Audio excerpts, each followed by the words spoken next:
Have we solved it? Can you hear me? Can you hear me? I made changes that should have. Oh, yeah, I got a yay. That is a great, great. What? Dead air? No, I got a yay. Yep. Oh, they can hear me. This should be a big part of what we do from now on, guys. So we'll start with the very beginning.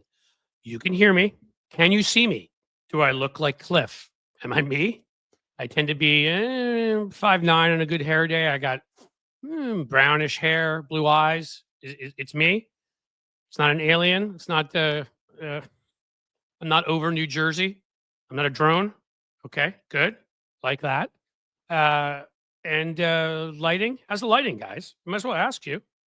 You think it looks good? We may just do a sound check, a video check. Friend gave me that advice at the beginning of each of these. We're just checking everything.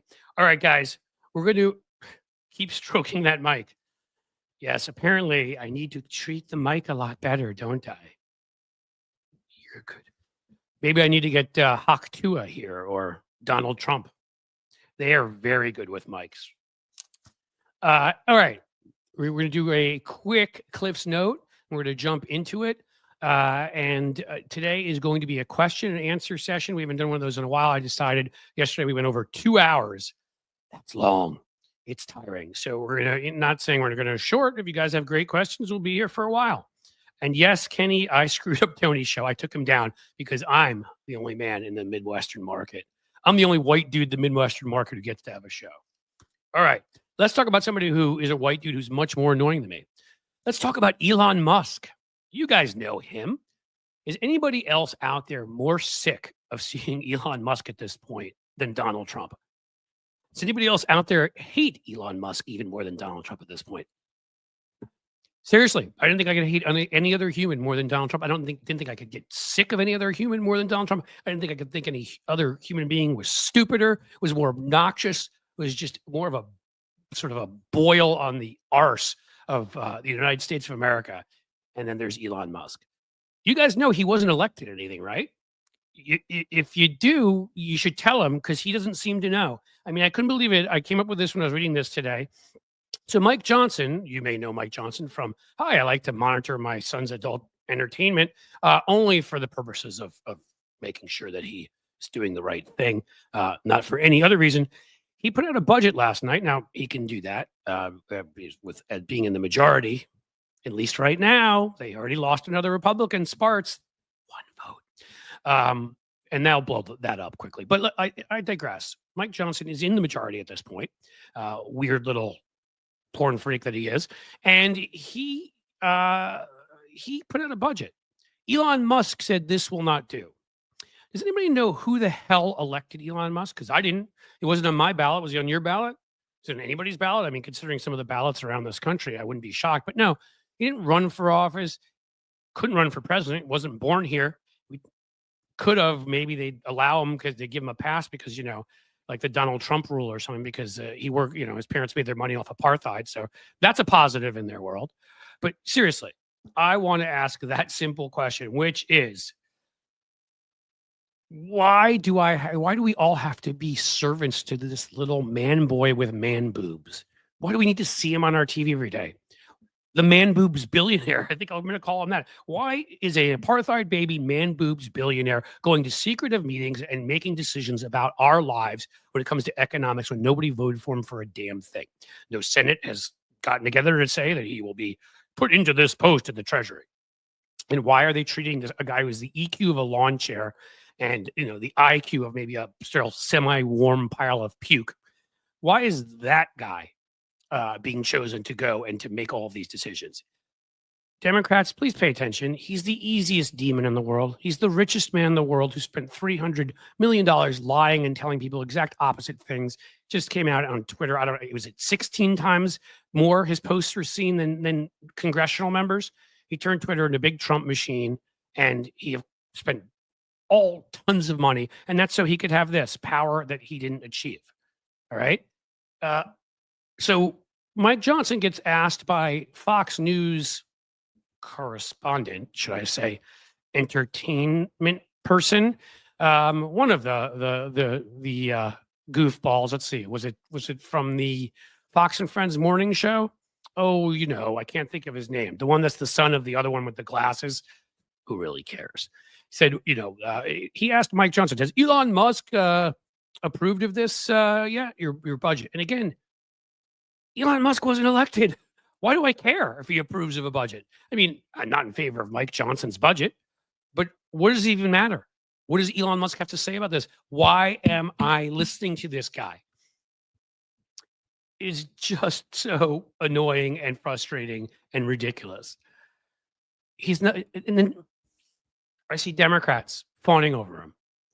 After everything I said about the money he spent, what he did with Twitter, Senator Blumenthal from Connecticut says, "Oh, he's a tech genius," and Ro Khanna, "Oh, we'll all work with him," and Doge, I mean, joke of an agency. Yeah, how about this tech genius that he is? He took mommy and daddy's apartheid money, used it to buy his way into PayPal. Oh, he did well with that too. And then took that money, fruit of the poison tree, if you will. He was working here illegally during that time, allegedly. Then goes ahead and dumps that into ideas that were stolen or were borrowed or were given to him. None of them were his. Tesla wasn't his idea. SpaceX wasn't his idea.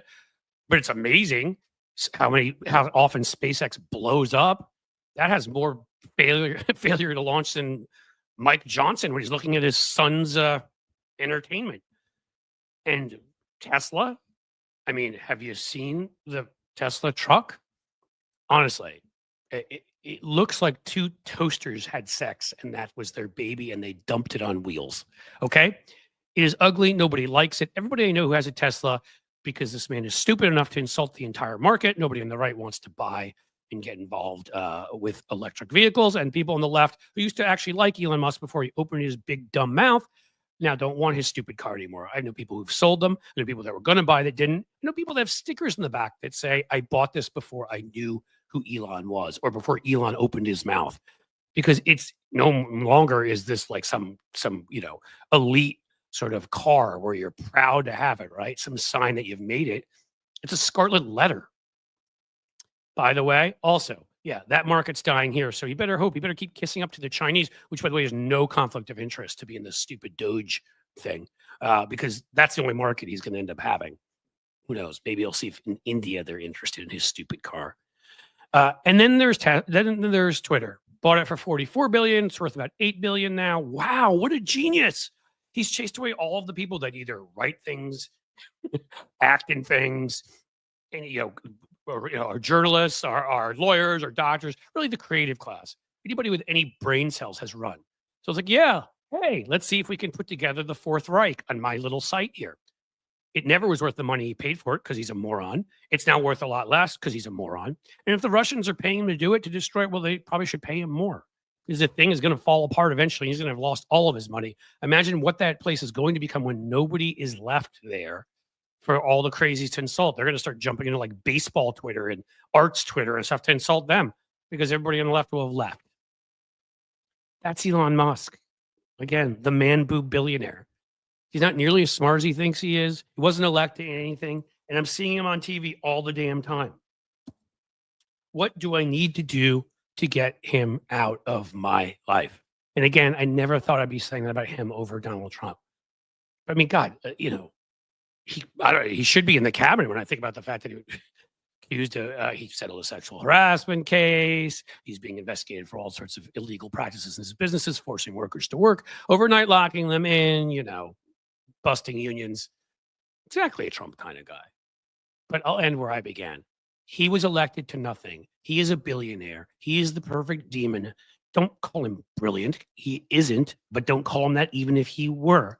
He's the most unlikable person alive. He makes J.D. Vance look like an explosion in charisma.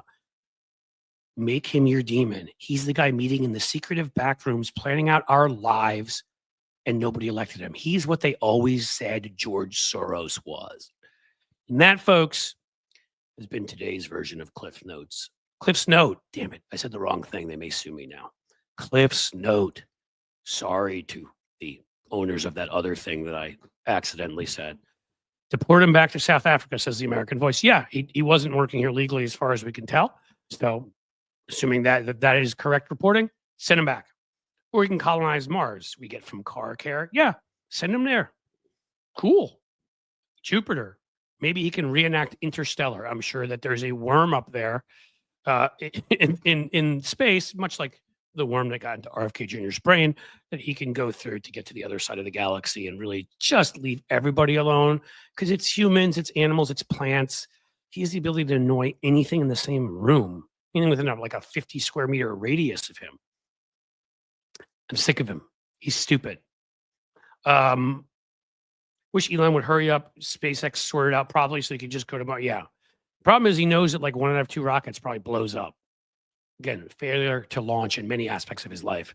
An incel that had to go prove himself by like pretty much trying to hook up with anything that moved, which is why he has like 47 children, of whom like one speaks to him, maybe two.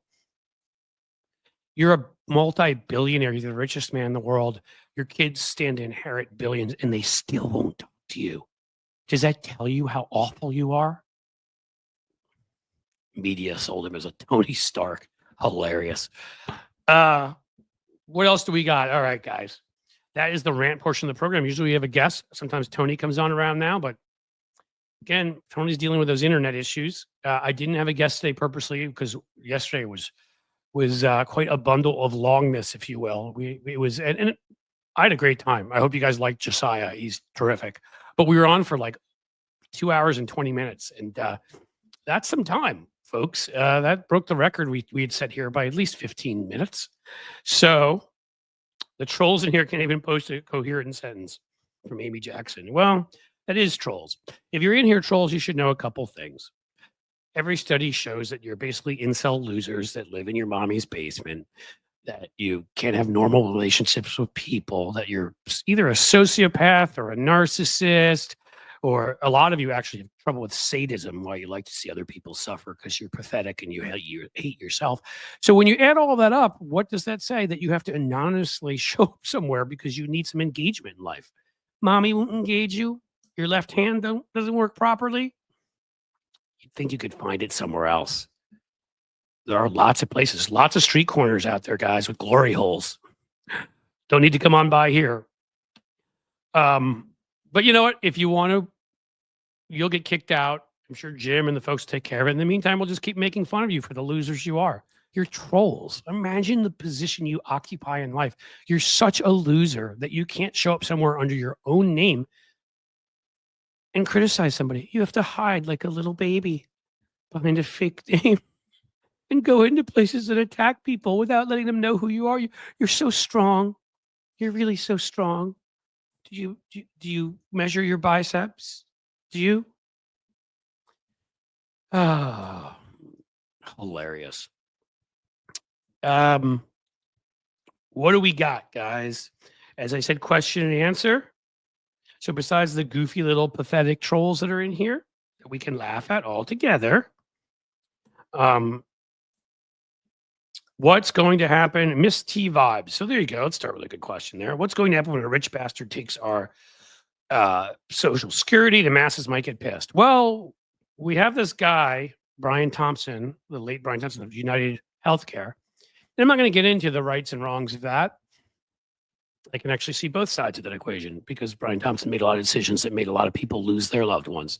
I still don't think we want to be a society that we're, again, my feelings on guns, we're openly shooting people in the middle of the street. That's a bad way to handle it. But whether I think it's good or not, that's the way it's going to end up. It's answered the question here by Miss T Vibes. If you guys, I mean, I'd like to give the right a history lesson, but I don't know that they can fully read and grasp detailed concepts and things like critical thinking.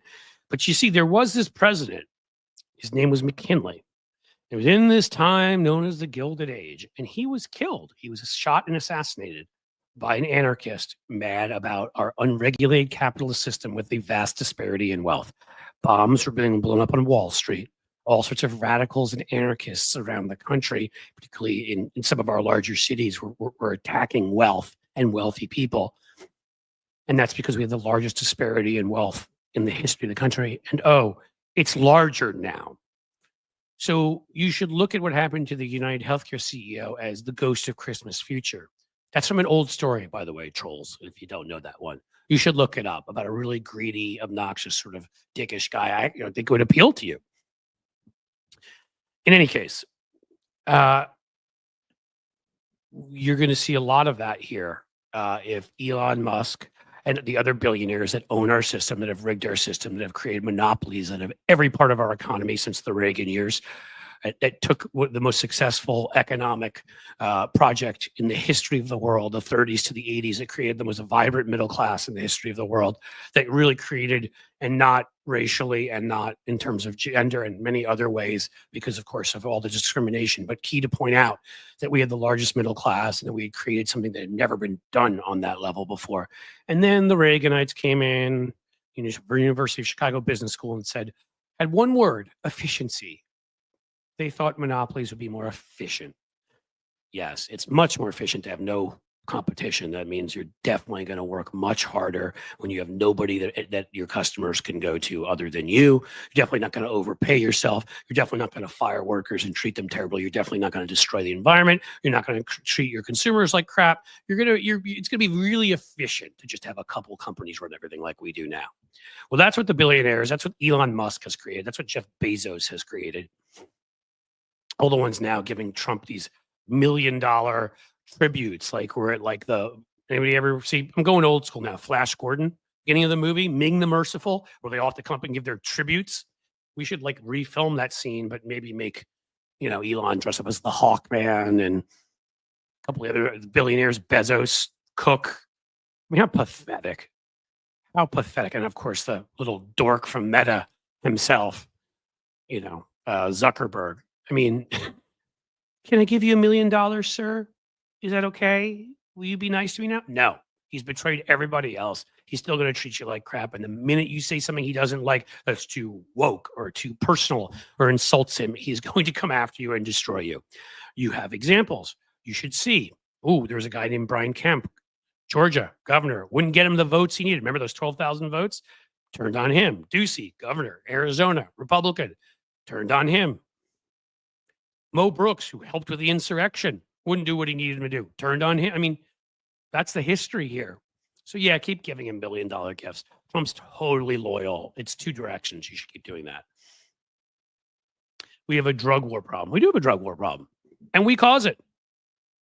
Much like the Mexican president said, and Gloria Sheinbaum, Jewish Mexican president. They got one before we did, guys. Oh, and a woman. They got one before we did, guys.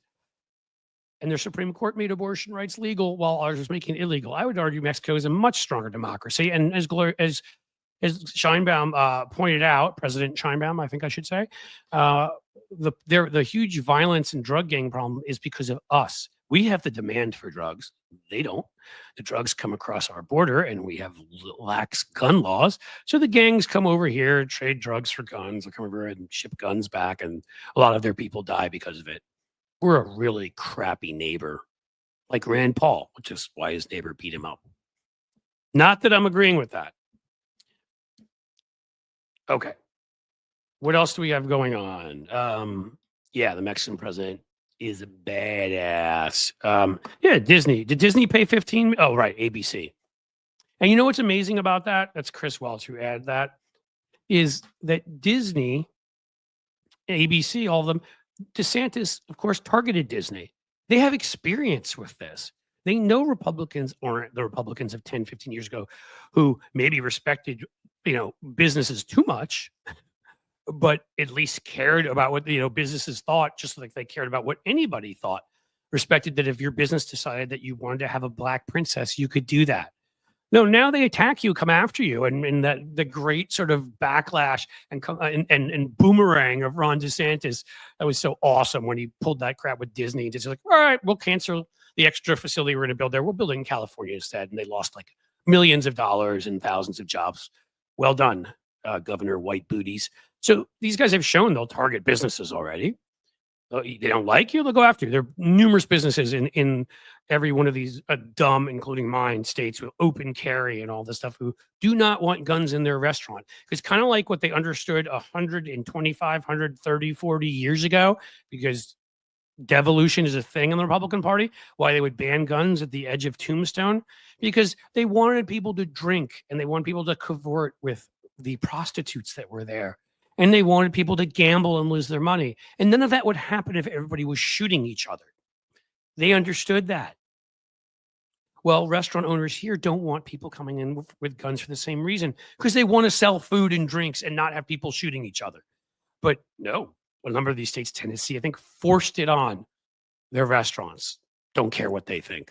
Your business owner, you don't want a gun on your property? Too bad. That's this Republican Party. So you guys keep loading up with $1 million, make it 10 million, 15 million, make it 100 million. Just keep giving him money. It won't change a thing.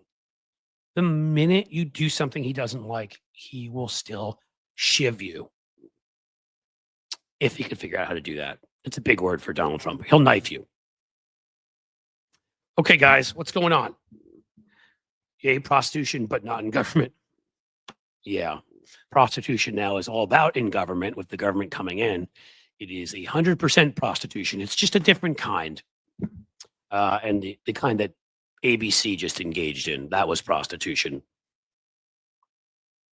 Barack Obama smokes crack. Joe Moore. Joe, do we have to talk about you and your problems again? Do we? They have commercials. Cialis, from what they say on the ad, works. Your little flaccid, Trumpy mushroom penis, it can be fixed. You don't have to come into a place like this to feel strong. You can really use those drugs. They'll help you. Lay off on the whiskey, man. It's hurting your little guy. Somebody take Joe Moore and maybe introduce him to the void. That is correct. MJ Daniel, the Republican Party is not pro-business, not pro-life, not small government. They are none of those things. They are anything they need to be. They are principleless. It doesn't matter. And under Trump, they lack principles, all of them anyhow. But under Trump, it'll be a different kind of lacking principles. It will all be about enriching yourself.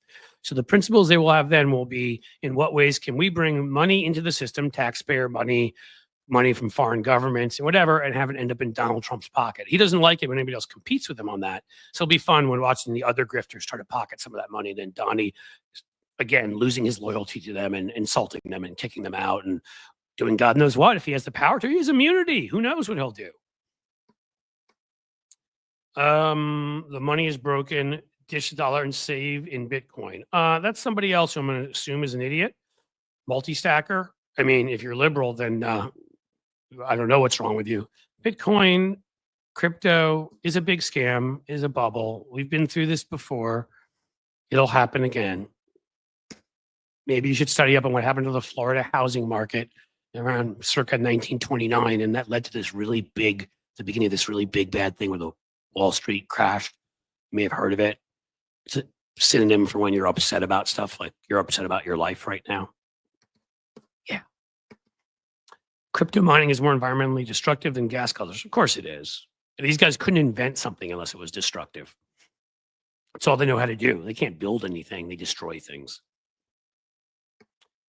One big grift, the emoluments clause is toothless. Yes, it is, because we don't enforce it, right? I mean, Congress should have at least have tried to enforce it, and the Supreme Court then could overturn them. But Hatch Act, right? When you're on your job, you shouldn't be able to talk about politics. Trump people broke that one multiple times. Trump used this emergency order to put tariffs in place. They abuse this stuff all the time, and we never hold them accountable. And the thing about not holding people that have no conscience and no empathy and are evil and stupid, the thing about not holding them accountable is accountability is all they understand. They're like children. All right? Pets, not pets because we love pets, but animals. If there's a positive, if you give the monkey a banana when it does something, it'll think that was a good thing to do. If you don't, maybe it'll think it's bad. That's the level they're on. Herschel Walker loves orange jello and be best chocolate cake. Well, he's going to be able to eat a lot of that in the Bahamas. I'm sure they'll love to have him in the Bahamas. Totally qualified, a guy that can't complete a sentence and put a gun to his ex-wife's head, threatened her, and actually physically abused her, if I remember correctly, a number of times. Yeah, that's who you want as an ambassador. I mean, again, is there a man among all of the men Donald Trump has at this point appointed and nominated for everything. Is there a man who has not committed some form of domestic abuse? The only one I can think of, maybe Kash Patel, that I haven't heard anything, which is hilarious because he's committed every other form of abuse. His existence, and when he wears that leather outfit of his, like he's heading to the local cowboy bar, is an assault on my eyes. I'm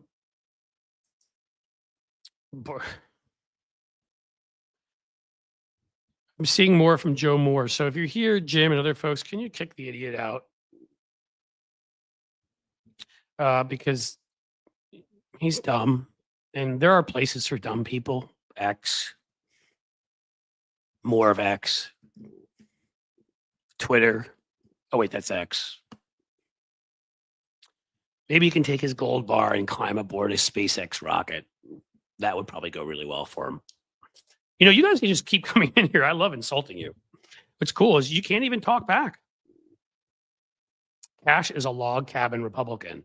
Is that what you're saying, Cynthia? Is that true? Well, I would expect him to have abused another man if that were the case. Member for 2 months, Gino. Fantastic. Stick with it, Gino. Told you. We have the whole layout together. Oh, no. Somebody named Ferret. Somebody who actually should appear and called themselves Ferret is saying, are you okay, Cliff? Yes, I'm the one with the problem. Ferret. Ferret, do you have anything else in your life? Can you do you have a job? Somewhere to be? Do you like showing up places where people don't know your name and don't like you? And that's the problem, I guess, is nobody really likes you when they get to know who you really are. So you have to hide behind Ferret. Jim Williams, great point. I think that both of them, and that's been brought up. I believe Sherry Jacobus, my friend, did that in a really good take on YouTube that you should all watch. That the two of them should very publicly resign.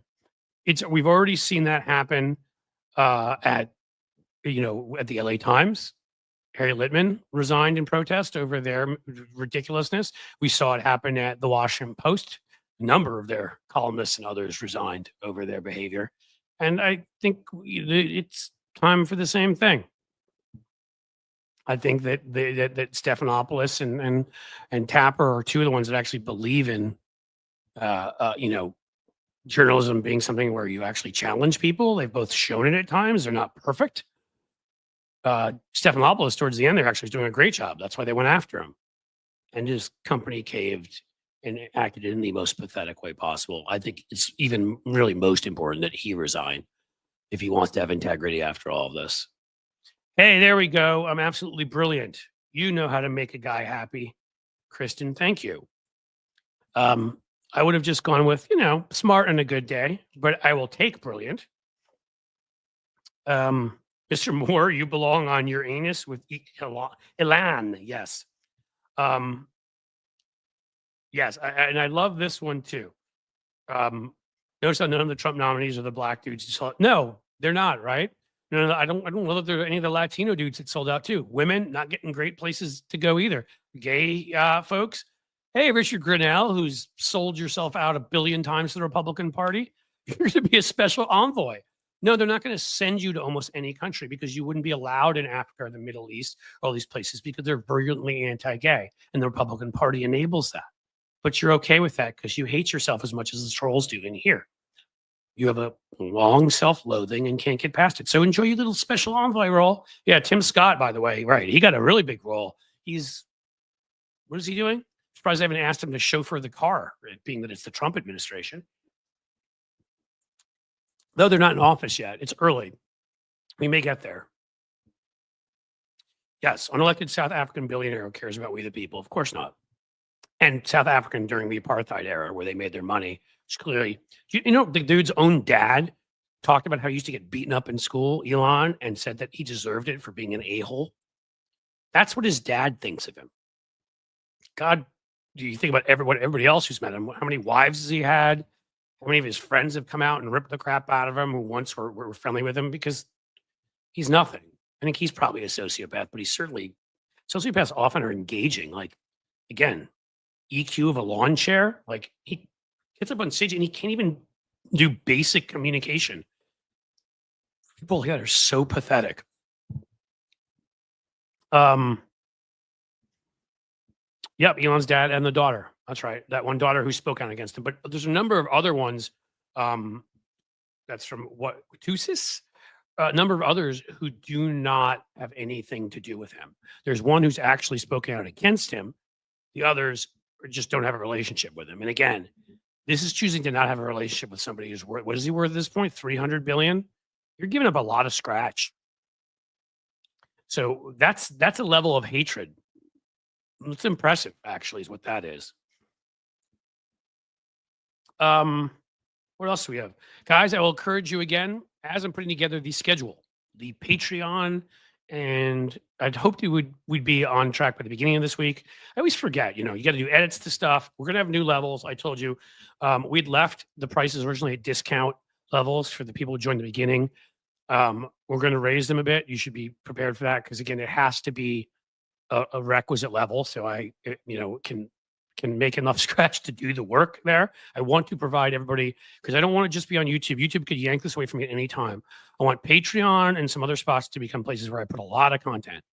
And you're going to get a lot extra there. You will YouTube memberships too. It'll be the same thing, but we're going to change the price structure and we're going to give you more stuff. So yeah, it'll cost a little more, but you also get more stuff, and there'll be higher levels where you can get really cool stuff. But I do need to make that place, some of that stuff a priority. So anybody who would like to join the Patreon, please do. Please join our YouTube members. And being that we have no guests here today, I can keep asking you over and over again. I can be like some of these trolls and just complain and whine and just be like, I need a shout out. I need somebody to look at that. We get Sandra, a new member. Sandra Halford, thank you. You're awesome. I was going to say super chats and super stickers. We're always lower on the days when we have guests. We're talking to guests more, and hopefully that is worth it. Thank you, Jim, putting those up. But for the gentleman sitting here, I do as part of my plan I'm putting together, if I'm going to keep live streaming in 3 days and also getting you the plan is 8 at least, if not more of these, some of them come from my rants at the beginning here, but 5 to 15-minute videos and lots of shorts and all that. So I will ask you again to please support me through a super chat or super sticker. Like, they can be even really small. Anything is good. It helps. I just want to make sure I can keep doing this stuff. Why hate on anonymity? Putin's puppy. Well, you see, if you're anonymous, and I guess I'm going to guess from your name and from what I'm reading from you, Putin's puppy, anonymity is, your anonymity is to protect yourself. I mean, there's real reasons for anonymity, whistleblowers, for example, because powerful people will hurt them. Sources and journalists' stories, because powerful people will hurt them. If the reason that you have a pseudonym is simply so you can go insult other people, you're weak. That's the difference, my friend, Putin's puppy. There are different reasons for anonymity. I wasn't hating on anonymity overall. Lefty Gramps, you think it will come of the Liz Cheney thing? I think he'll threaten a lot, and no, I don't. If it does, I mean, then we're going to have a massive constitutional crisis in this country. I could even see him appointing a special prosecutor to investigate stuff, but they won't find anything unless she's done something else wrong, and nothing's going to happen. It's just a matter of they'll annoy her. All right, Kristen Trindle, new member. Thank you so much. You keep saying nice things like I am awesome and whatever, and now you joined. Thank you for being a member. I promise you, the good times are coming at the YouTube membership. Sheldon Hughes, $2 super sticker. See, folks, $2 even makes a big difference. Like, it doesn't have to be something huge. It doesn't have to be what our friend Mr. McAndrews gave, which was insane, and I appreciate it. Well, I see you're saying, all right, so Putin's puppy, so you understand my point. Anonymity should be to protect people from powerful forces, and very much I believe in it. If anonymity is to protect you because you're a wuss and you want to go insult people, but you're too scared to have them know it's really you, and that's your only purpose is to be a troll, then you're pathetic. Put your name and your face behind if you're going to go insult somebody. If that's what all you're going to do is be a troll. All right, Sheldon Hughes again stepping up, gifted a Cliff's Edge membership. Look at that. Another new membership. You are awesome. Thank you. Thank you, thank you, thank you. Elon is the new first lady. It is true, Cynthia, because Elon will be spending a lot more time with Donald Trump than his wife living in the different bedroom, who you can guess as soon as he goes to DC, will go to New York to be near her son Barron, who is at NYU.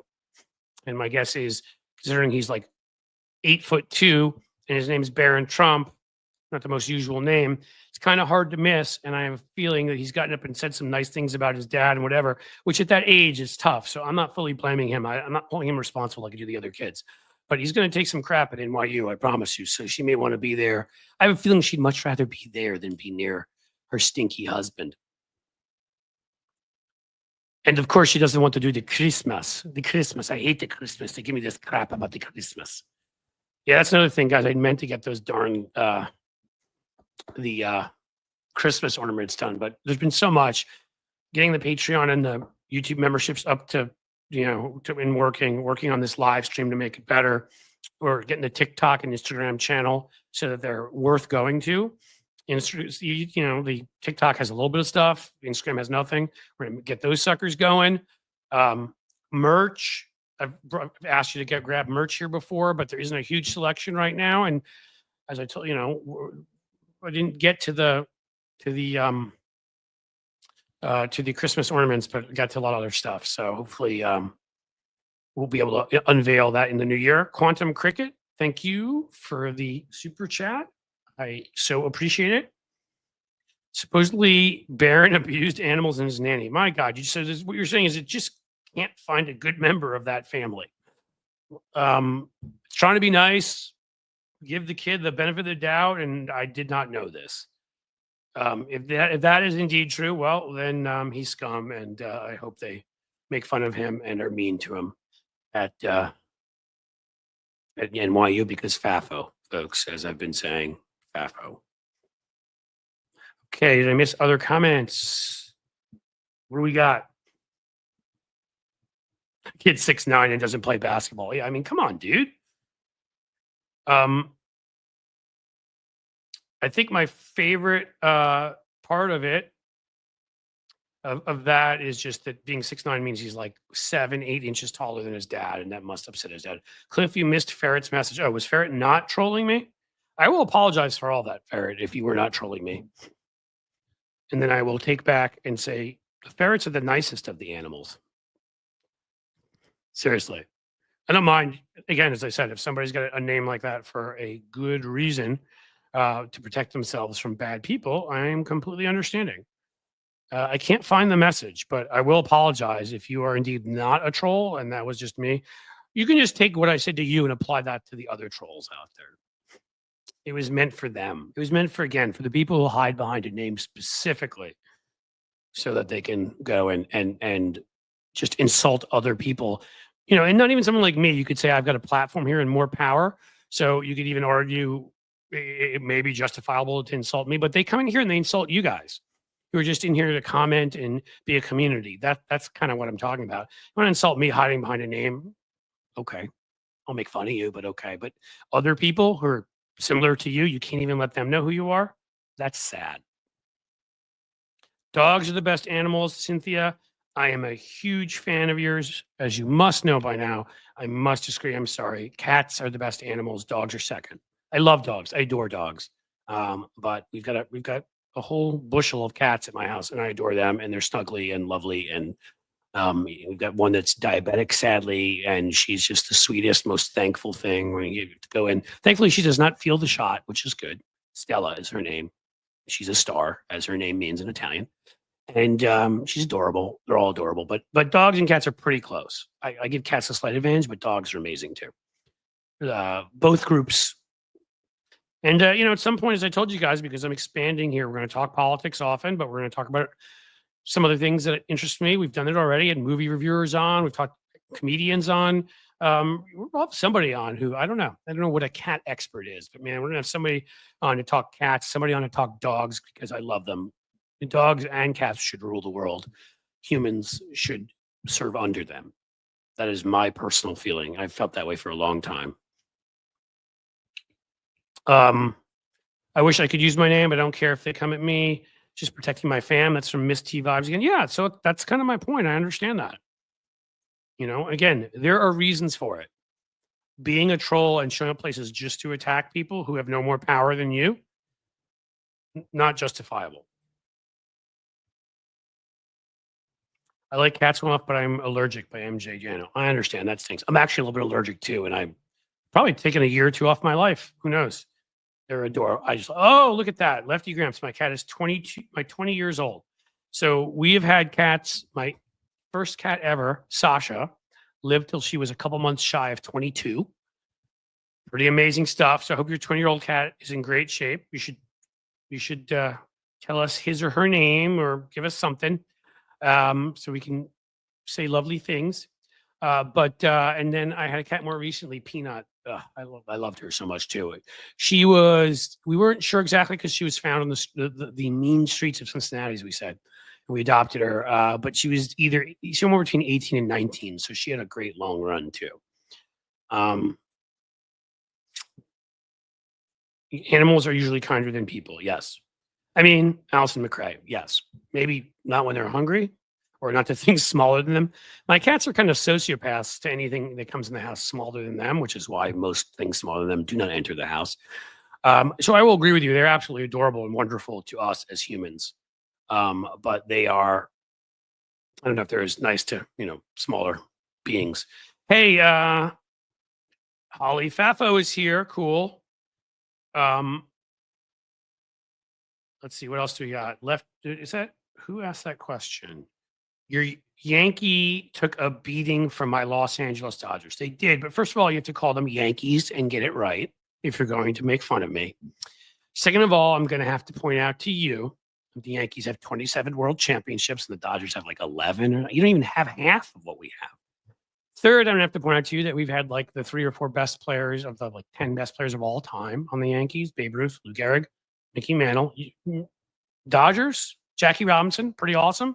You have some pitchers, but I'm going to have to point that out to you. Fourth, we point out the head-to-heads, my friend, Mr. Romo. Oh, you don't want to go back and look at that. The Yankees and Dodgers pretty much met in the World Series every year in the 50s.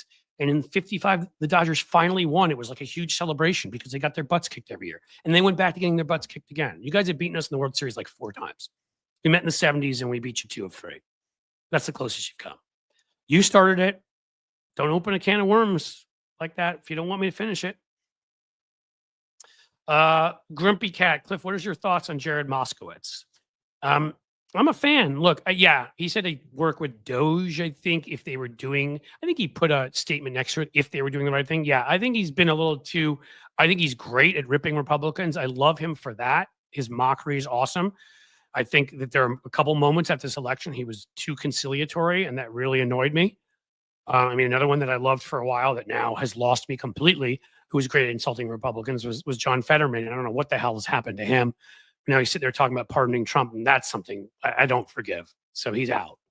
I don't care how good he is at communicating and whatever else. Does he think he needs to move to the center in some weird way to win in Pennsylvania? Like he won in Pennsylvania the way he ran last time. He already was sort of moderate on some issues. It's stupid. And I don't understand what he thinks he's accomplishing by doing that. Jared Moskowitz hasn't been as bad.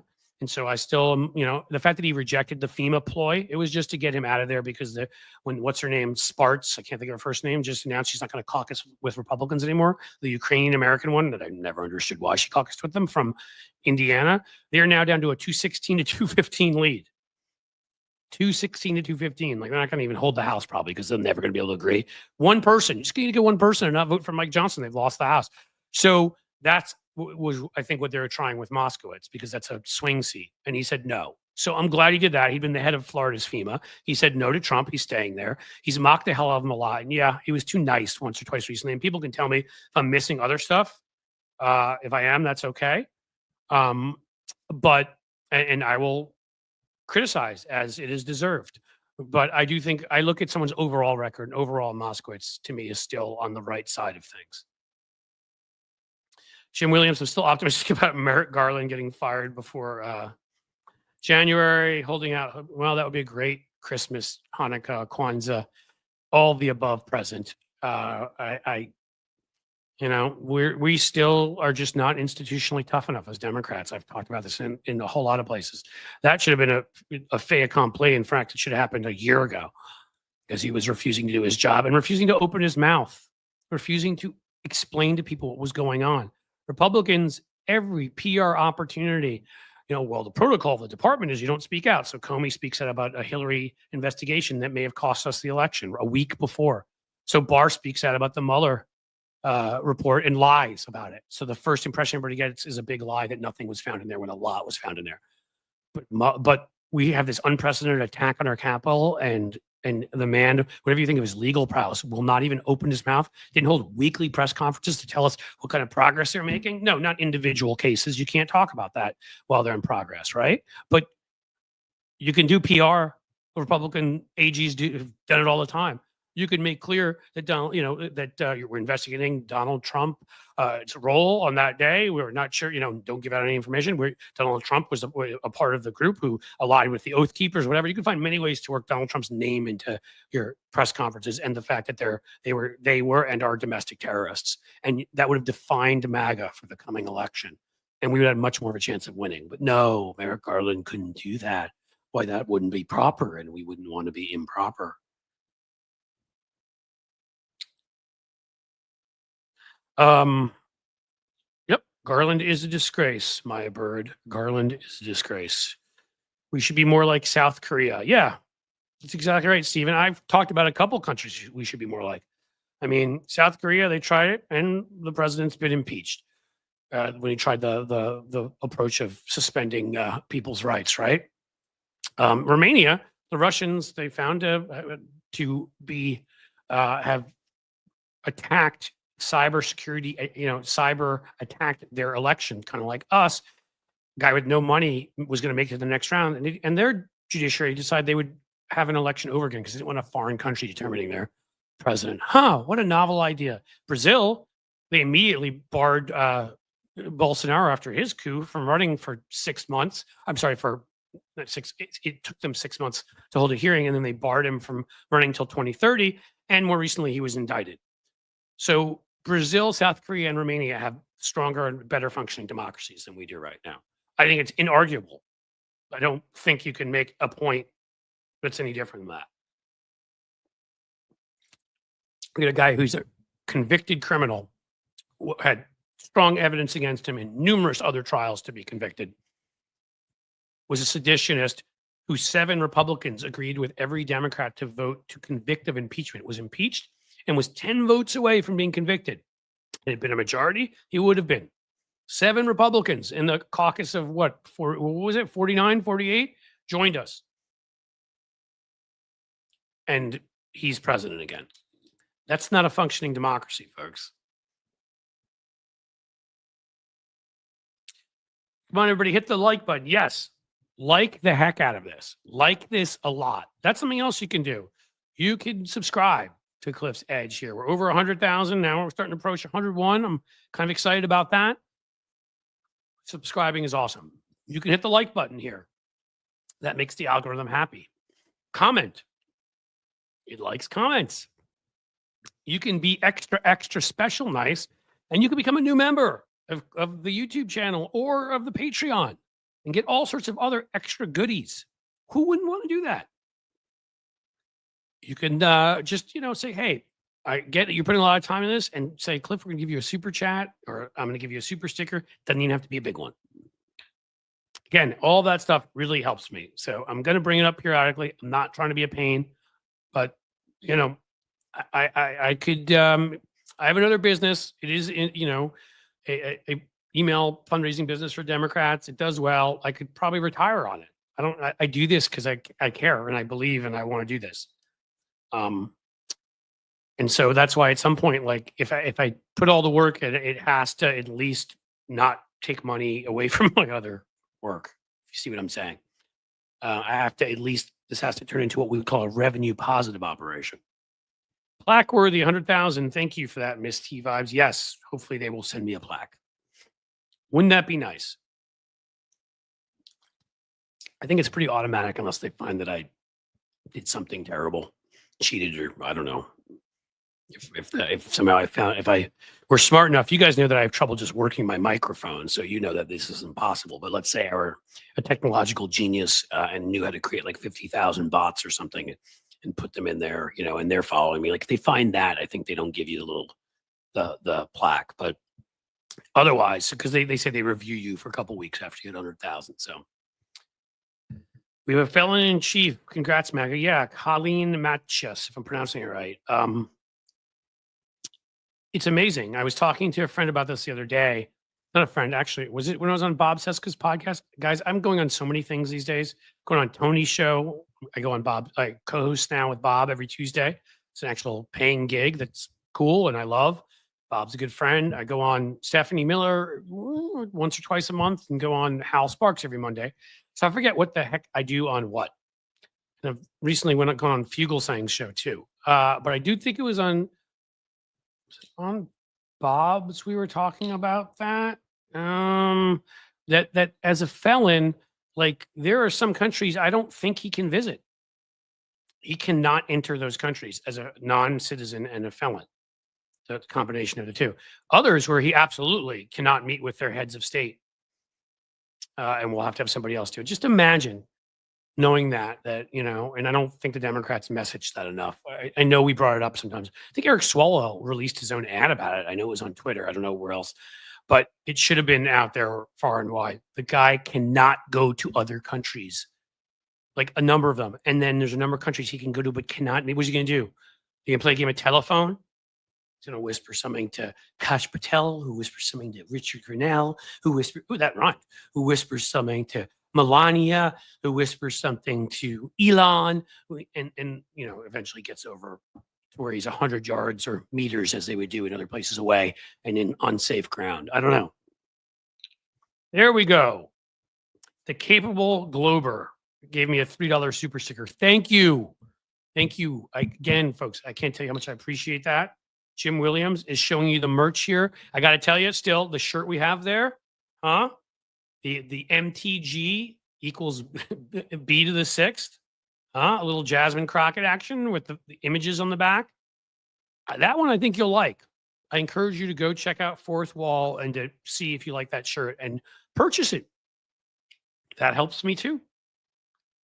But I'm going to, you know, like once we get past some of these things, so Patreon's fully set up, YouTube memberships, TikTok, Instagram. I mean, you always have to update them here and there, but they're just basically set. So I have all these huge projects.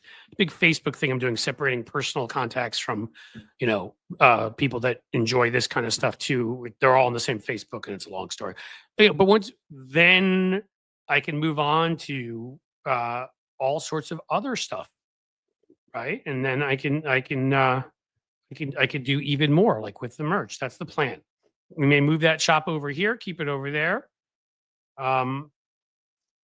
Colleen Matches, and again, I hope I'm pronouncing it right. Thank you for acknowledging my comment. Of course, I like acknowledging comments. You guys, that's why today is a day I hadn't done one of these in 2 to 3 weeks, or just a comment day where you guys get to. And again, you really can ask me anything.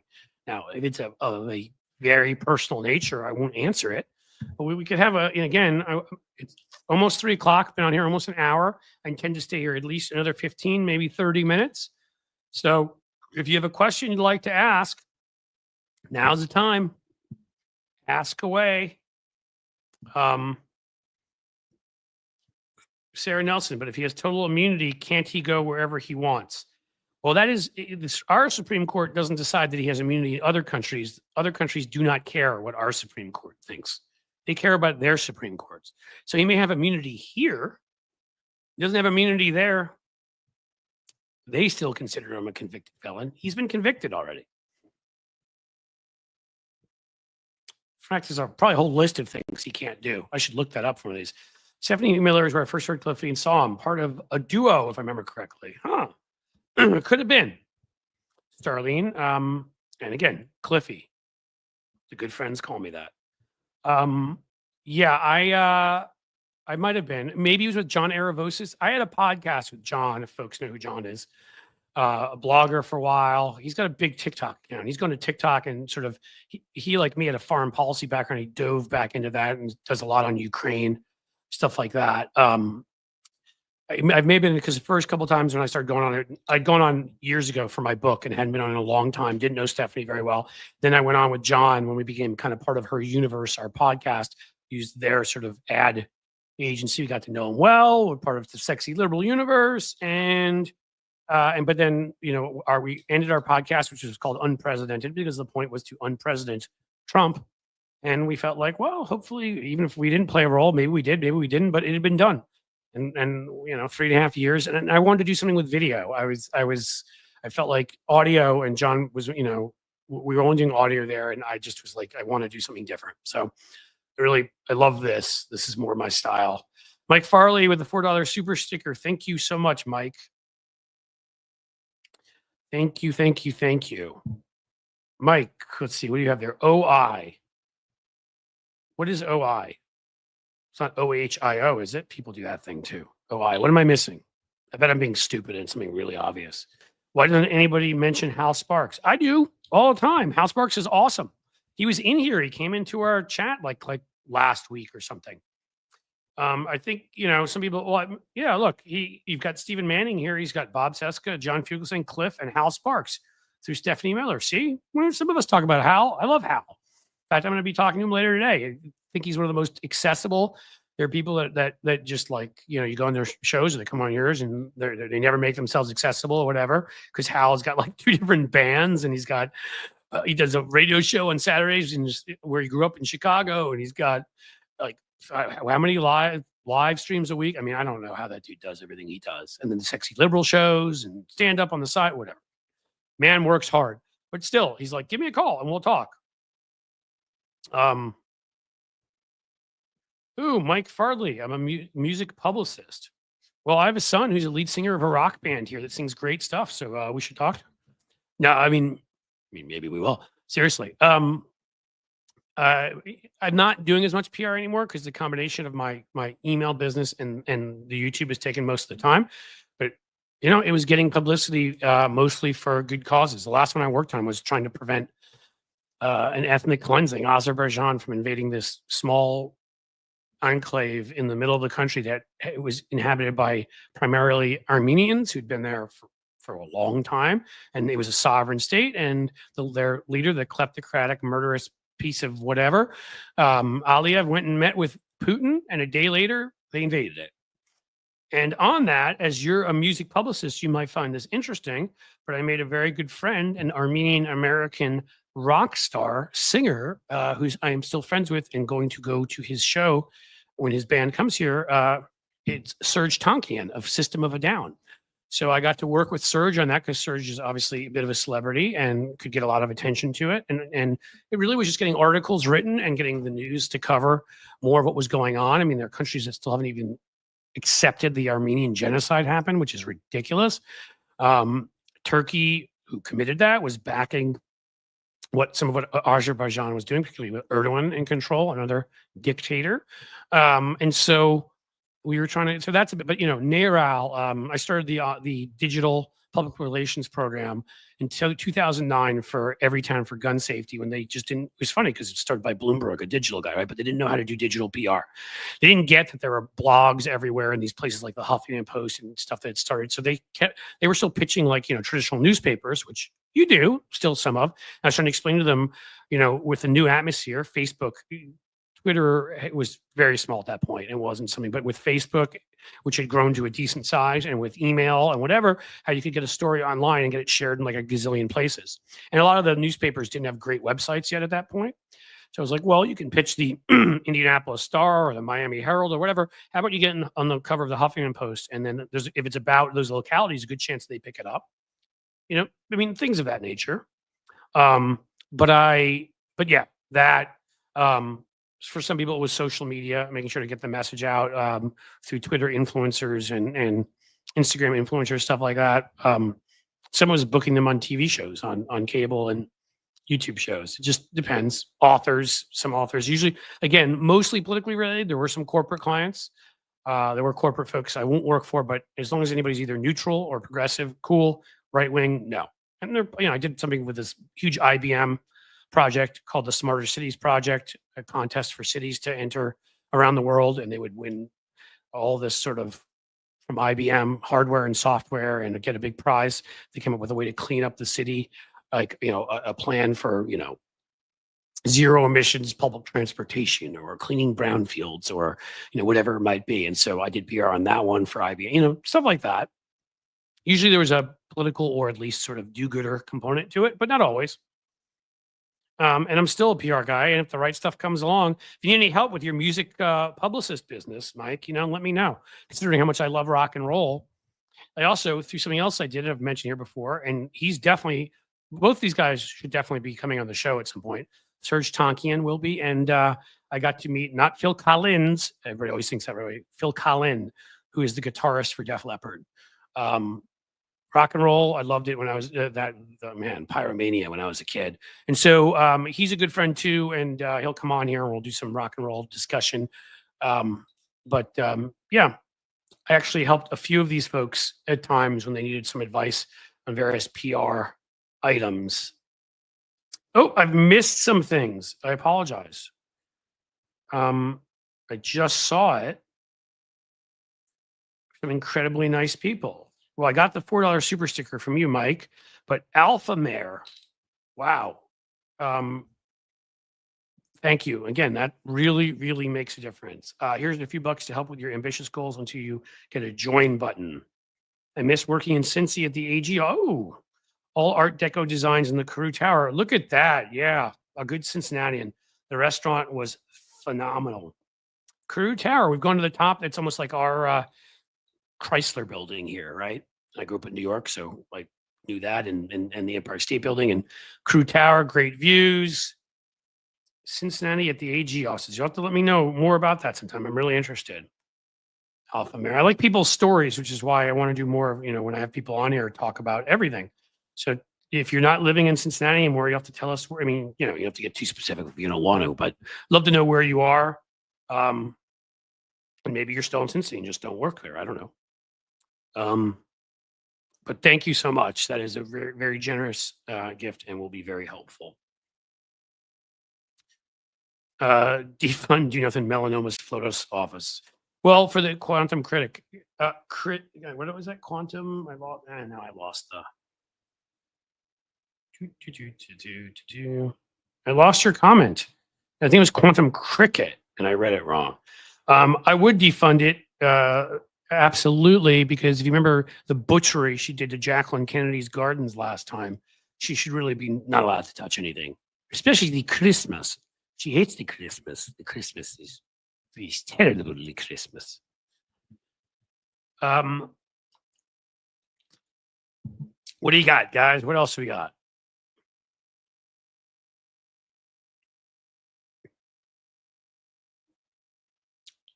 BY would be on MTV rotation. Amy Jackson. Yes. Memories. Back when MTV music television played music. And then when I was, late 80s, when I was sort of a young teenager, youngish end, I mean, that got me into all that stuff. I mean, I got into rock music through other ways, but I used to love it. They have the countdowns every night of like the top songs. A lot of them were, rock and roll stuff. Aerosmith was big then, having a sort of rebirth. Got into all their older stuff. Loved them. Heartbroken recently when they canceled their Going Away tour. We made it to their 50th though at Fenway. That was fun. But Bon Jovi on their old time. Poison. Those guys make me laugh. Def Leppard actually. Pour Some Sugar on Me. They were on there a lot. Who else? Well, Beastie Boys are big then, right? You got to fight for your right to party. No Sleep Till Brooklyn. As a New Yorker, I appreciated them. I saw them once. They went to school right near my house in New York. Stuyvesant High School. Actually, a test school a lot where you have to be pretty smart to get into, and they got in because they were smart. We have a new member. Miss T Vibes is a new member. Thank you. Thank you. Yes, you You are listening to me, I promise you, as I did something weird and clicked on something, but it came back, so we'll ignore that. Um, thank you, Miss T Vibes. Thank you for being a member. And I promise you, I'm hoping by Monday. I'd said by this Monday, but now I'm hoping for next Monday, and or something like that. I do think we can do it to where we get to where I have to decide how many posts I can put up, share private posts with you guys just on thoughts and things or whatever. Because again, I've decided I'm going to put posts and things up for the people that are kind enough to support me, not at Blue Sky for anybody in the middle of people fighting over starter packs. And again, I find more utility to Blue Sky than Twitter, but and yes, follow me there. I'm there, here, and there, but it hasn't been what I'd hoped. But I've decided I want to put the writing up there. I'm putting up for everybody some stuff on the community wall, but there'll be some stuff. I just have to figure out how often I can do it a week, and then how many, if I can do a short or 2 a week and maybe a regular length video. It'll just be for folks that are members and at Patreon and YouTube, and then other stuff, the other little stuff. We'll give you shout outs on here, give you your own badges probably. If you go for the higher levels and you can help out that way, there may even be some signed merch. We're going to get wacky. My first concert was AC/DC, Debbie Hopewell. See, some rock and roll talk, you can get me going. That is cool, and that is interesting because you know what? They're on my list of I'll say quickly, Colleen Matches came up with Video Killed the Radio Star, which, if you don't know, is the answer to the question, what was the first song that MTV ever played? All right, we get everybody talking about their first concerts here. Starlene, my first was Madonna. That is awesome. So AC/DC, Madonna I never saw. What's sad about that. AC/DC is on my bucket list because I've never seen them either, which is crazy considering the music I like. Like there's bands I've seen half dozen or more times. Avi Evo, CBGB. I used to go there. I believe it was there, or the Wetlands was another place in New York where you see these up and coming bands. I saw this up and coming band from New York that nobody knew that was called Living Color, and they were awesome. And I still love them to this day. So I saw them when they were relatively unknown. I used to go check out that scene. I do the same thing here in Cincinnati. There's a place called Bogarts here. That's great. Arlene's Basement, all these cool places. But I would go and check out stuff like that. Who else I see? Blues Traveler. If you remember them, I saw them when nobody knew who they were. First was a Blue Oyster Cult laser show. We're getting all of it now.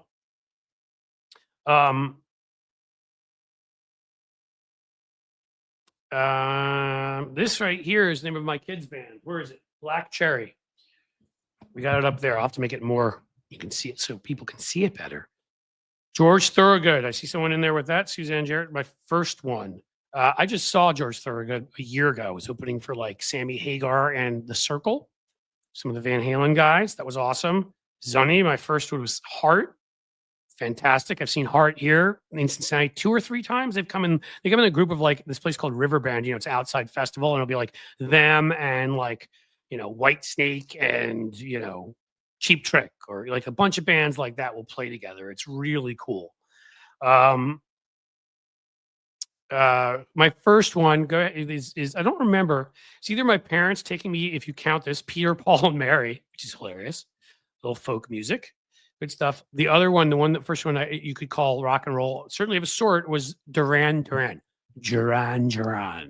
I saw them in the 6th grade at Madison Square Garden, folks. That was fun.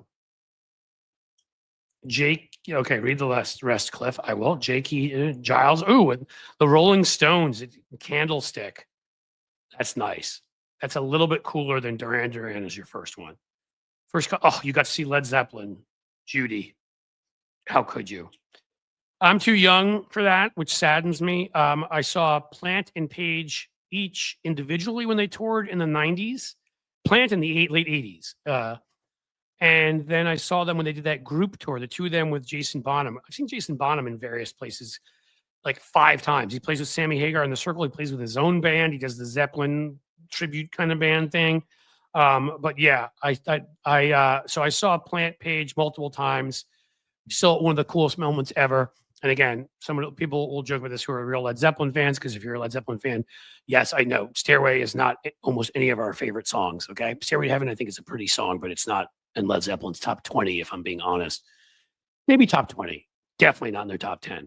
But Jimmy Page played, and he was a singer at his band at the time for the one album I believe he put out solo.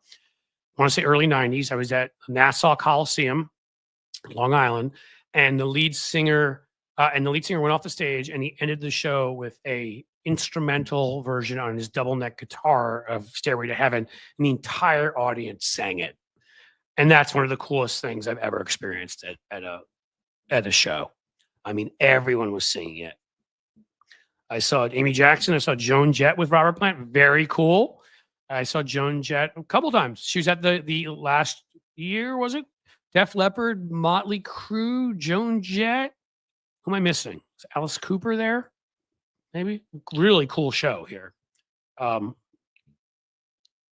Zeppelin in Chicago in 75. Mark Lamont. Damn. Jeff Beck standing it. Susie Jones. That's awesome. I saw the Monsters of Guitar at Madison Square Garden, which was Jeff Beck and Stevie Ray Vaughan, and now they're both gone. It is so hard to accept. Stevie Ray Vaughan passed away 6 months after that in a helicopter crash. Some folks may remember. Like, I'm so glad I saw him before that happened. I wish that had not happened. It would be the bigger deal. But yeah, I saw them. It's just crazy to me that neither of them are with us anymore. We get Rod Stewart in the house. Avi Evo. We got Zeps, my favorite band from Sheldon Hughes. I'm going to go back through. I may have missed stuff. Gerald Riley, Shay, Billy Joel brought up Paul McCartney to finish with Let It Be. That must have been a moment. Neil Young by Tim Farrell, another awesome one. Mr. WW. Carole King in 72. Wow. Judy of Gaulle, Kashmir, best song ever. Yes, Kashmir is absolutely either my favorite or top 3 or 4. Got a couple. I put Over the Hills and Far Away up there. I put Hey, Hey, What Can I Do up there. I put, what am I missing? Maybe Traveling Riverside Blues. I still think Kashmir is a slight edge, but and then for a more obscure one, I love Gallows Pole. I put that up there also. But yeah, I can totally accept that. Favorite shows were Save Walden Woods. Hold on. Foxborough, George Michael with Elton John cameo. Miss T vibes. That must have been cool. Alpine Valley from Mark Lamont. Oh, you're talking about the concert. Yeah, that must have been excellent. So Led Zeppelin 77 in Cleveland. Gosh, you guys. See, everybody complains about being old. I wish we were a couple years older because Zepp broke up when I was like 8. Tom Jones Tahoe. That's great. Love Pink. I'd love to see Pink. I have not. That's another one that's a bucket list one. Grumpy Cat loves Whole Lot of Love. Saw Queen live. Mark Lamont. Would have loved to have seen that. The Outlaws, Hurry Sundown. Pretty cool. Trying to go back through this. If I miss people, I apologize. Bill Metrolis. First concert was Alice Cooper with Salvador Dali. Wow. I sat next to Elvis Costello on a plane in the 90s. Does that count? Cynthia, we will take that. I have never sat on a plane next to Elvis Costello. I did, if you're a sports fan, sit about a row away from Patrick Ewing, and he's really, really tall. Just like you'd think. I looked up at one point when he was walking by me, and I'm like, do you keep going to the ceiling? First concert, Ted Nugent in 74 Long Beach Arena. Too bad Ted Nugent became such a schmuck. I'm not a huge Ted Nugent fan anyhow, in terms of music. I wouldn't say it's terrible. I wouldn't say I love it. It sort of falls like some other, certain other like glam rock, whatever you want to call it. It falls where I like some songs, I don't like some other. But of course now, due to principle, it's not even just being a Republican. When you say the things he said, the horrific things he said about Obama and Hillary Clinton, I would never go near a show that guy played. But again, nothing wrong with that being your first show. You couldn't predict what an a-hole he'd become. I saw Anthrax with Ozzy and Motley Crue. We've got a metal fan here. I like it. I've seen Motley Crue once or twice. Ozzy's on that list again. I wanted to go out west to catch Ozzy, and I didn't.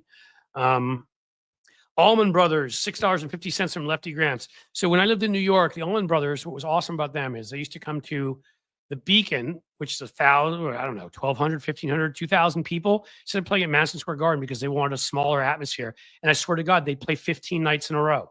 Like, I'm not kidding. So I saw them, I feel like at least twice during when they did that. Chicago and Florida from Evo, if I'm pronouncing that right. Tell me if I'm not. Another Allman Brothers, Wet Willie and Macon, Georgia. I'm going further up because I missed some earlier. I remember seeing Sha Na Na. So that's hilarious because I know Bowser. Do you know Bowser may come on this show, Sarah Nelson? We've talked about him. He's like an activist for Social Security. Like, besides being a performer, still he fights for like Social Security and other stuff. So you may get your wish. You should be here when Bowser comes on the show to talk politics and music. The combo. First concert was Supertramp by Salty Sly. That is awesome. You saw Peter, Paul, and Mary twice, Mr. WW. It's funny. My mom. So which one was it? Peter or Paul taught at the college my mom went to. Taught music, and so somehow she didn't know him personally, but through the alumni association, they played in New York off Broadway, and then had a party up at like Peter or Paul's house afterwards that we went to. I was really young, so I don't remember it. Lollapalooza 96, some Pariah, Pokemon, West Prague, Ramones, Metallica, Wu-Tang. Sad, I never saw the Ramones. Metallica I've seen at least twice, maybe 3 times. Led Zeppelin 74. Duran Duran did MSG. Surrender Monkey. Yes, they did. They played the Garden. They were big in the mid 80s. I mean, if you're asking because you didn't think they would be big enough, I mean, like Hungry Like the Wolf and Rio and some of those songs, they were huge around that time. Fleetwood Mac, 1980 Hollywood Bowl from Lefty Gramps. Pretty freaking cool. Sheldon Hughes, Joe Cocker in 75. By the way, I'm loving this, that we're doing this, that everybody's getting so into the music part of it. So Joan Jett and Ozzy twice, not together. Amy Jackson, Stephanie Duran, U2. So U2 was a bucket list one for a while. I saw them for the first time. They did the 30-year Joshua Tree tour. And I caught him in Indianapolis so living here in Cincinnati. It's only an hour and a half from us here, if you don't know the geography. So that was back in 2015, I want to say, 16, somewhere in there. And then we went out to the Sphere, my family, a year ago, 9 months ago, and saw them again. Man, they're awesome. Dude, they play a great live show.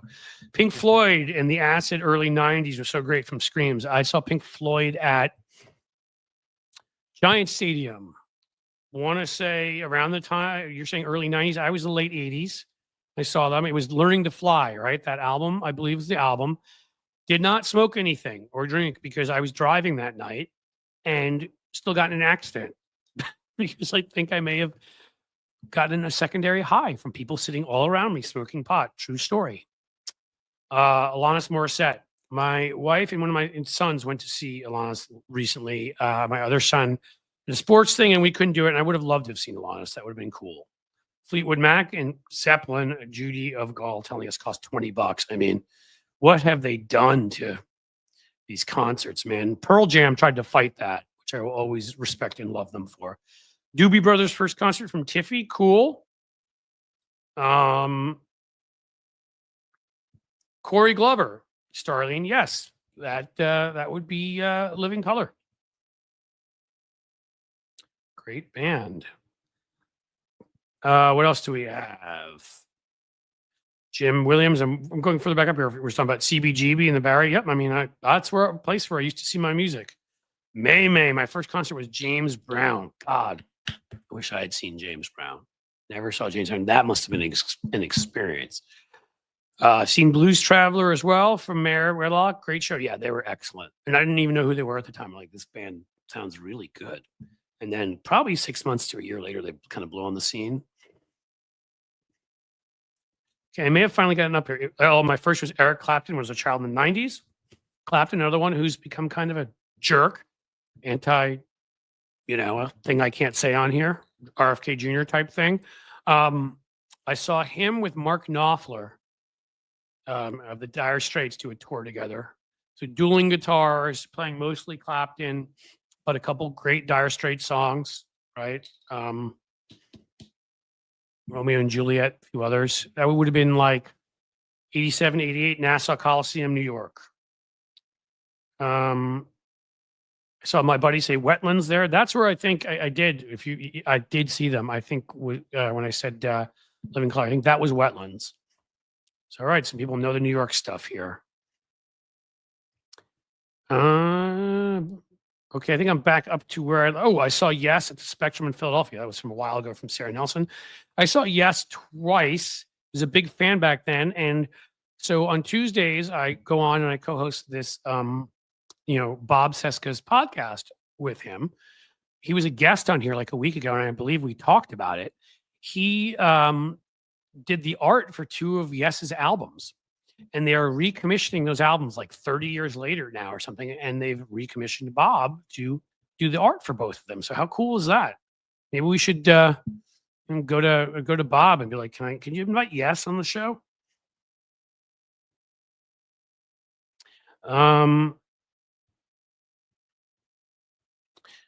So I see some people saying Led Zeppelin is the greatest band of all time. In here, I'll put that up there. Thank you, Jim. I got all the way back up. Now I need to go all the way back down. I would, yeah, they're definitely in that conversation. They're probably my favorite. I'm trying to be objective. I've heard folks who would argue for the Beatles. I think that you can make a legit argument there. And again, this is me you're listening to, so everybody is allowed to have opinions. Grateful Dead, for that argument. I've heard The Who. You can make different arguments. They are, such an influence. For me, the holy trifecta right now, well, no, it's not. Foursome, the 4 Horsemen of the Apocalypse. I think I would say Zeppelin, Aerosmith, Guns N' Roses, who, when they were in their prime, I know they're older now, but I saw them in their prime. There was an anger to Axl Rose's voice like nothing else. It, to me, made me love every one of those hard rock songs. What he could do, too, where he'd go low, go up, way up high, but the anger, just this sort of attitude in his voice and Slash's guitar playing. God, so they're up there for me. And then Pearl Jam. Love Eddie Vedder's lyrics. Love how politically active he is. But also their songs are incredible. The musicianship in that band is amazing. Just saw them again in Chicago, where the Cubbies usually play. We were there, yeah, at Wrigley. So that was a good show. Somebody said Rat. I saw that. I saw this little band open for Rat, so they'd never make it. Their name was Bon Jovi. Yeah, I saw Bon Jovi at least twice live. I loved them back in the day. I have to admit, it hasn't stayed with me as much. I don't like it as much now. I don't think, I don't insult them. I just don't think they have some of the other talents some of the other bands I mentioned have, but still like their music, still fun, and they were huge on MTV at that time, and it was still cool, very cool to see them a couple of times. Okay, now I'm going back down through the list, guys. I like the Rain song, great song, yes. Rod Stewart in Oakland, fantastic. Here's a cool combo. Rod Stewart came here through Cincinnati here. That was bucket list at the time, 3-4 years ago. I hadn't seen him, so him with oh, come on, Cyndi Lauper opening. How cool is that? I'm sorry, Cyndi Lauper's songs are so much fun. And so, yeah, that was a great show. And oh my God, Rod Stewart's got to be like in his 80s, had to be 80 then, and still was like, the man is just hilarious. He's just, if you want my body. And like he still, to him, was the sexiest man in the stadium, was like shaking his rump in women's faces and hilarious. Hilarious. All right. I've seen My Chemical Romance from Sterling. I think I'm back to where I'd left off before, so we can keep going down from here. So many times I've lost count. I actually, my older son, the rock singer, drummer got into them, and so I didn't know that much, and now I'm getting more into My Chemical Romance. So I'm interested. I like it. My brother was so obsessed with Alice Cooper, he dressed into the makeup and covered a pumpkin to look like him every Halloween. That's Amy Jackson. That's awesome. So I got to meet him. That was really awesome because the show with Def Leppard, when I was backstage with Phil Collin, and we got to meet CeCe DeVille of Poison, but then like the whole Alice Cooper crew came through, like all of them. And they put on such a performance. They put on, again, they're not one. Alice Cooper is one of my favorite bands, though. Cool. But they put on one of the best performances you'll ever see. Like it is a true performance. So Michael McDonald in 1994, 400 seat show comedy arena. Um, let's see. Worst concert, Mannheim Steamroller Christmas. Can't comment on that, but I believe you. Loudest Stevie Ray Vaughan. Yeah, awesome. Y&T and Sammy Hagar, 86. All of that. Cliff, don't forget Weird Al Yankovic. I wouldn't, but I've never seen Weird Al Yankovic. I would love to. Rush, yeah. Yeah, that's Seska's favorite band. We're talking the other day. There's a radio host, what was her name? Debbie Halper, who was up in Cleveland. It was the first one to play them in the United States. And kind of they built a name starting on her show, and Bob has her on now, which is cool because Rush is his thing. Billy Joel and Elton John together. Yeah, I would have loved to have seen that. I did not. I still have not seen Elton John. He's on the list. There we go, Uncle Fatty. Monsters of Rock, late 80s. I was at that show. Giant Stadium, baby. Kingdom Come, Dawkins, the Scorpions, Metallica, Van Halen. There were M80s going off in the stadium. If you want to know how different the times were for if there are younger folks in here, they're like security was nothing like today. So people were smuggling in fireworks and they're like M80s blowing up down in the general admission area. And yeah.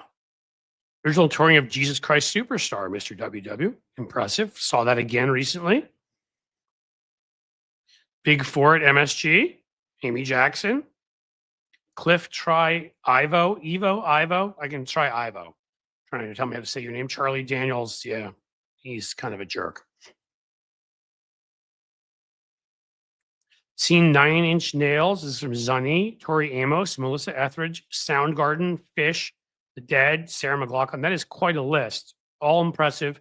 And I'm not sure I've seen any of them. Dead and Company. No, I saw The Dead. What am I saying, man? When I was in college. Yep, I saw The Dead.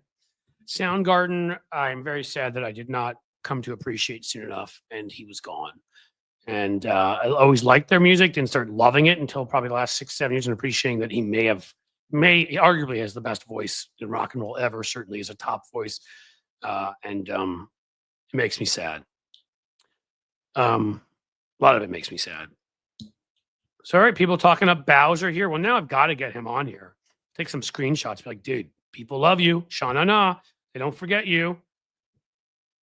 So the Up in Smoke tour. Oh my God. Eminem, Dre, Snoop. That's pretty cool. Monkeys.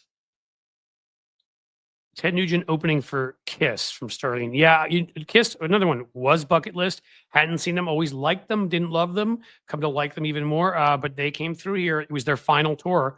So it was a good time to catch them. They're going to have they're trying to create the Avatar stuff for the future where they can perform from home. We saw them. I want to say it's a year and a half ago. Me and my older kid, Dougie, we went and saw them. Judas Priest with Cinderella. So I've never seen Judas Priest, which is bad. I'd like to. Cinderella, that was one of the first I ever saw. I was certainly abroad. I was in Sweden and they were playing. That was when they came out with that first album. I'm forgetting the name right now. And then I saw, lead singer of Cinderella, name not coming to me, in a sort of group tour with LA Guns and Faster Pussycat. And that was just a couple of years ago. Monsters of Rock 87 starting, that's right, 87, 88. Metallica and Van Halen switched off headlining. And then they were the two headliners, so they would switch off. And then Kingdom Come and Dawkins and the Scorpions were openers. Beach Boys. I saw the Beach Boys here. They played here in Great American Ballpark. Zeppelin twice, Rush 3 times. Mark Lamont's got the Pink Floyd twice. I've seen the Who twice. Queen, never saw. Peter Frampton, never saw. Seeger, nope. Jeff Beck, yes. Aerosmith, I've seen 4 or 5 times. Deep Purple, no. Genesis, no. Rush, no. Zeppelin, yeah. So I saw the individual members of Zeppelin. Saw Guns N' Roses at Riverfront. Nice, Tabby. Yeah, I just saw Guns N' Roses again recently. Again, Axl's lost his voice a bit, but I still love him. I saw him in Columbus. Now, there's some stuff from early love. Janis Joplin, Jimi Hendrix, and The Doors. Zeppelin 2. Oh my God.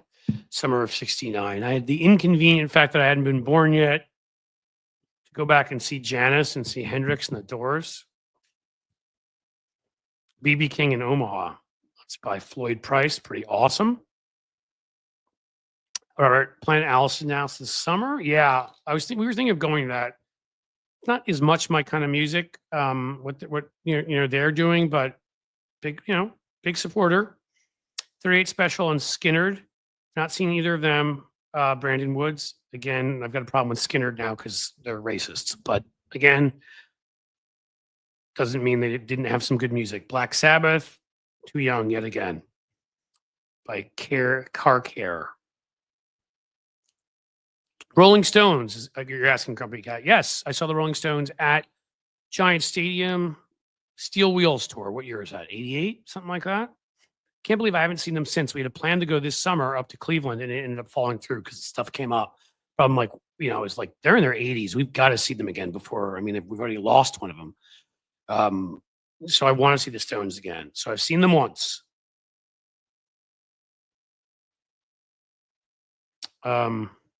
Axl destroyed his own voice. Yes, he did. Didn't sing the right way and didn't treat it well. But I still wish it didn't happen because it was an incredible voice. Hootenanny 96 had Little Richard and Chuck Berry. Wow. 45 rockabilly bands. Now that's stuff right there. Look at this, guys. Like nobody even remembers politics anymore. I think we're going to have a lot of fun at this through this chat because people here have a myriad of interests, and that's the way I tend to be. Suicidal Tendencies, Car Care. Never saw them. I wasn't big into like punk, like some of it, but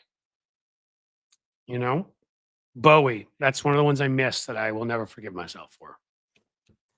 When Bowie died, it was I want to say 8-9 years ago in Pittsburgh. I was seeing Springsteen, who I've seen about 5 or 6 times. Another favorite. I didn't mention Springsteen before because Springsteen is not a band. I mean, with the E Street Band, he is, but an individual. If I'm picking individual performers, he's probably my favorite. Billy Joel's up there somewhere. I have to think about that. But in any case, and Bowie had died that day, and he played "Rebel Rebel" as like in honor of Bowie, which he does when Springsteen tends to do. Like when Prince died, he played "Purple Rain." Usually does great renditions of those, puts his whole heart and soul, and it's people that he cared about. And Bowie had helped them make it, according to Springsteen, had really taken an interest in the band and helped promote them. And so I wish I'd seen Bowie. That makes me sad. ELO back in 78. Nice. I think they're still touring at this point. Never seen them.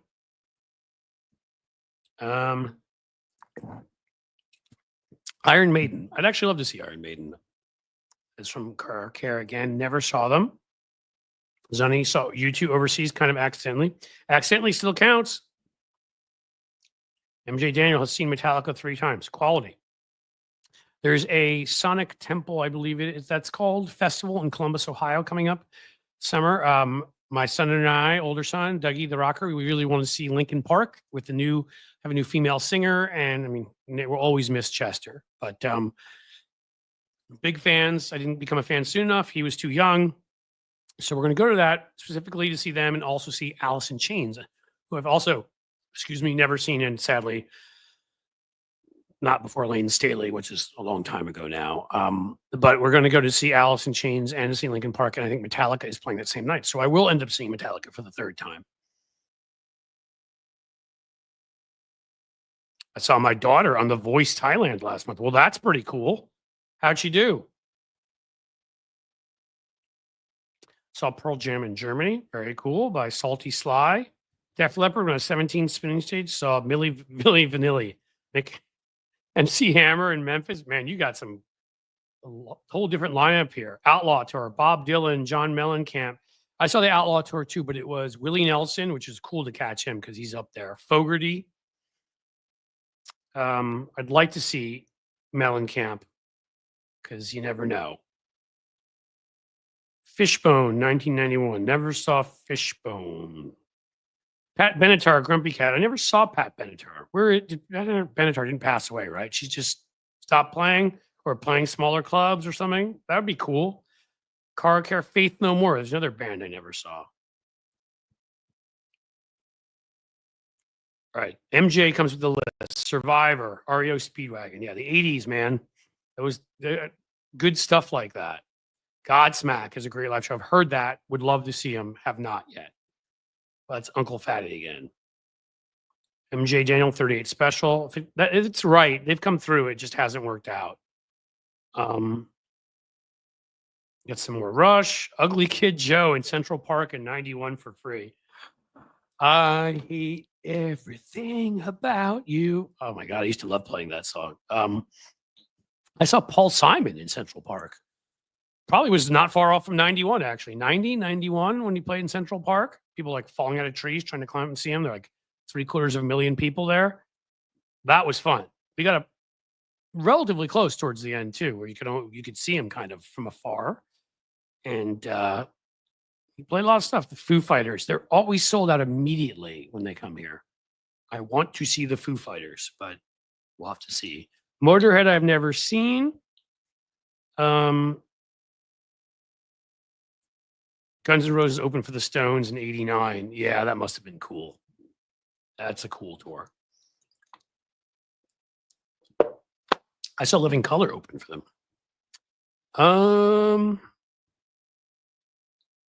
Original Queensryche lineup. Yeah, I saw them too back in the day. I want to say they opened for Bon Jovi, but I think it was. They opened, but I mean, we're talking about late 80s. Santana. I've never seen Santana. That makes me sad. Quiet Riot. Love to see them. That would be cool. And Grumpy Cat brings up Linkin Park. As I said, I will be seeing them. Very excited. This is kind of fun just sitting here going through Bob Dylan. I need to see Dylan. I haven't seen Dylan. The movie's coming out. I was on my friend Matt McNeil's show up in Minneapolis earlier. We're taping a special for the holidays on one of the few progressive radio stations, terrestrial, and talking all about Timothy Chalamet up there because he's playing Bob Dylan, how the whole town was in love with him because basically he's up there, paying homage to Dylan. Dylan was a Minnesota guy. Some Aerosmith in the mid 80s in Seattle got a meet and greet. That must have been awesome. MJ Daniel. We were going to do the meet and greet because my son, Dougie, is such a huge fan. I'm a big fan too. I saw him at Nassau Coliseum in 86. I saw him at the Fenway thing. I saw them in Vegas. Saw him somewhere else. I think 4 times, and the goodbye tour is going to be the 5th, and we were going to pay the money to do the meet and greet. But we didn't get a chance, which makes me sad. Yes, Mayor Wedlock. I always wished I had the opportunity to see Tom Petty. Oh, I thought you said it. I was glad. I'm sorry. Now I feel like a jerk because you didn't get to see Tom Petty. That, much like Stevie Ray Vaughan, I got lucky. I saw Petty about 4 months before he died. It was him with Joe Walsh opening of the Eagles, playing Life's Been Good to Me So Far and stuff like that. It was a great show, but it wasn't because you could see Petty wasn't doing great. Didn't look great. Crosby, Stills, Nash, and Young. We're getting lots of good stuff here. Well, guys, we could do this forever, and maybe we should. But I do have some things I have to do today. And they are actually YouTube-related things because, again, faster I get those membership spots up and running perfectly, the happier you'll all be, and the more I can encourage you to join there because you'll be missing a lot if you don't. And the sooner I get the TikTok going and other channels, it can help bring in revenue so I can do more live streams too. The sooner, get the merch up, even moving forward. So I think I have to cut it off here. That was fun. And we can do this again because I can always talk music. We are going to have, as I said, 2 rock stars join us at various points. We also have various other rock adjacent stars, some folks that have played in smaller bands, people that are music critics. Like I love rock and roll. So you do not have to worry. That stuff will happen. I think that is about it, folks. Mike Greenberg said, thank you. It's been fun reminiscing. Miss T Vibes, nice change of pace. Yeah, isn't it? That again, so I'm glad you guys like this. And Lefty Gramps, that was fun because this is my plan. We do have to cover politics here, but if we don't do this stuff, I won't make it. Like I'll burn out. I need to talk rock and roll. Maybe we can talk good movies next time. We did a little bit of that when Zaki Hassan was here last week, movie critic, San Francisco Chronicle. I want to, I like some good comedy. Talk about our pets, our dogs and our cats. They're eating the pet. I'm sorry. We like bring some. I want 3-dimensional people. Know who you guys are. You know who I am. We're all 3-dimensional, as in, like, you have interests outside of politics, which may not even be an interest. You may just be doing it because you feel you need to. And I understand that. For me, as an interest, then something I got into is a livelihood and something I care deeply about. But you know what? I also have a lot of other interests. And I think we needed to have times we discuss all of that and really have a nice community here. All right. I got Avi with comedy. I got Sheldon saying movies would be good. So there you go. We got our crowd. So thank you guys. I'm too tired to do the Jerry Maguire thing. I'm not going to. If anybody, yes, Cynthia just said like and subscribe. Please, that at the very least, like and subscribe. Those are free. And we need to keep growing. Keep telling YouTube that we're here to stay. Otherwise, anyone who wants to become a member, please do either YouTube or Patreon. Would so appreciate that. If there are any super chats or stickers on the way out, would love you for that. You guys have been awesome. And we need more of this. This has been a ton of fun. So thank you. And, as the sun sets slowly in the west, I bid you a fond farewell, my friends.